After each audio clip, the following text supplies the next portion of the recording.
মাথা গোঁজার শেষ ঠাঁই বাড়ি বিক্রি করে 4 মেয়েকে ডাক্তার বানানোর অমানবীয় গল্প লিখেছেন এক মা। বিপদে আপদে সংকটে মা যে সন্তানের সবচেয়ে নির্ভরযোগ্য আশ্রয়, সন্তানের সাফল্যই মায়ের আজীবন লালিত স্বপ্ন, তা আবারও আমাদের উপলব্ধি করালেন মোমেনা বেগম নামের একজন গর্ভধারিণী, যিনি সম্প্রতি RTV স্বপ্নজয়ী মা সম্মাননা 2024 সম্মানে ভূষিত হয়েছেন। রত্নগর্ভা মা মোমেনা বেগমের ত্যাগ শিকারের গল্প ইতোমধ্যে হাজারো নেটিজেনের মনে দাগ কেটেছে, মানুষের হৃদয় স্পর্শ করেছে, বহু জনকে করেছে অনুপ্রাণিত। সাঁতরে মহাসাগর পাড়ি দেওয়ার মতো কঠিন যাত্রা কিভাবে সম্পন্ন করলেন তিনি, এ নিয়ে তৈরি হয়েছে আগ্রহ। চলুন জেনে নিই মোমেনা বেগমের জীবনের গল্প।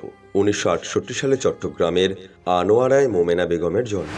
বেড়ে ওঠা সন্দ্বীপে, সেখানেই তিনি শিক্ষা গ্রহণ করেন। পরবর্তীতে 1983 সালে মাত্র 15 বছর বয়সে মোহাম্মদ কামাল উদ্দিনের সঙ্গে তার বিয়ে হয়। বিয়ের পর পারিবারিক অসচ্ছলতার কারণে SSCর পর তার আর পড়াশোনা করা হয়নি। পরিবারের হাল ধরতে স্বামী কামাল উদ্দিন পাড়ি জমান ওমানে। এ সময় মোমেনা বেগমকে পরপর 2টি কন্যা সন্তান জন্ম দেওয়ায় পাড়া প্রতিবেশী মুরব্বীদের কাছ থেকে শুনতে হয় নানা কটু কথা। এক পর্যায়ে বাক্যবাণে জর্জরিত মোমেনা স্বামীর কাছে ওমানে চলে যান। সেখানে চাকরির পাশাপাশি হোমস্কুলিং শুরু করেন। দুইজনের আয়ে সংসার ভালোই চলছিল, কিন্তু এই সময় তিনি আরও 2 কন্যা সন্তানের জননী হন। এতেই যেন নেমে আসে নরক যন্ত্রণা। প্রতিনিয়ত সবার থেকে কথা শুনতে হয়, সবাই মেয়ে হলো, শেষ বয়সে দেখবে কে, মরলে খাটিয়া ধরবে কে। তবুও এসব টিপ্পণীতে কান দেননি মোমেনা। নিজের মতো করে বড় করতে থাকেন 4 কন্যা সন্তানকে। কিন্তু এর মধ্যেই তাদের সংসারে চলে আসে সবচেয়ে কঠিন সময়। হঠাৎ করেই চাকরি চলে যায় স্বামীর। এ সময় সন্তানদের পড়াশোনার খরচ চালানো, দেশে থাকা শ্বশুর শাশুড়ির জন্য টাকা পাঠানো, সব মিলিয়ে জীবন হয়ে পড়ে কঠিন। এই সময়ই আরও কঠিন সিদ্ধান্ত নিতে হয় তাকে। অনন্যপায় হয়ে হালি শহরে থাকা বাড়িটি বিক্রি করে দেন। বাড়ি বিক্রির টাকায় চলতে থাকে 4 কন্যার উচ্চ মাধ্যমিক জীবন।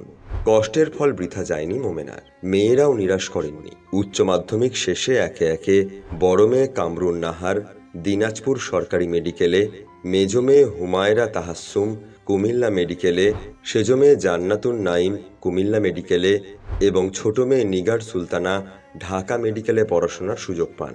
সম্পন্ন করেন MBBS। BCS এর কঠিন পরীক্ষায় উত্তীর্ণ হয়ে মেয়েদের প্রথম পোস্টিং হয় সেই সন্দ্বীপে, যেখানে একসময় মোমেনা বেগমকে শুনতে হতো মেয়েরা পড়াশোনা করে কি হতে পারবে।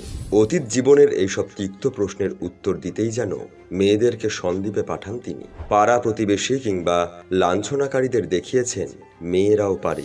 সঠিক সময়ে সঠিক দিক নির্দেশনা দিলে মেয়েদেরকে দিয়েও সম্ভব। শত বাধা প্রতিকূল পরিস্থিতির মধ্যেও মেয়েরাও হাল ধরতে পারে, হিমালয়ে জয় করতে পারে। এতদিন নিজে লেখাপড়া করতে না পারার যে আক্ষেপে পুড়ছেন, ভেতরে ভেতরে ছিল চাপা কষ্ট। মেয়েদের মাধ্যমে নিজের অপূর্ণ থাকা সেই স্বপ্ন পূরণ করতে পেরে এখন আনন্দিত, উচ্ছ্বসিত মোমেনা বেগম। দূরদর্শী বিচক্ষণ এই মায়ের গল্প এতদিন সবার অজানাই ছিল।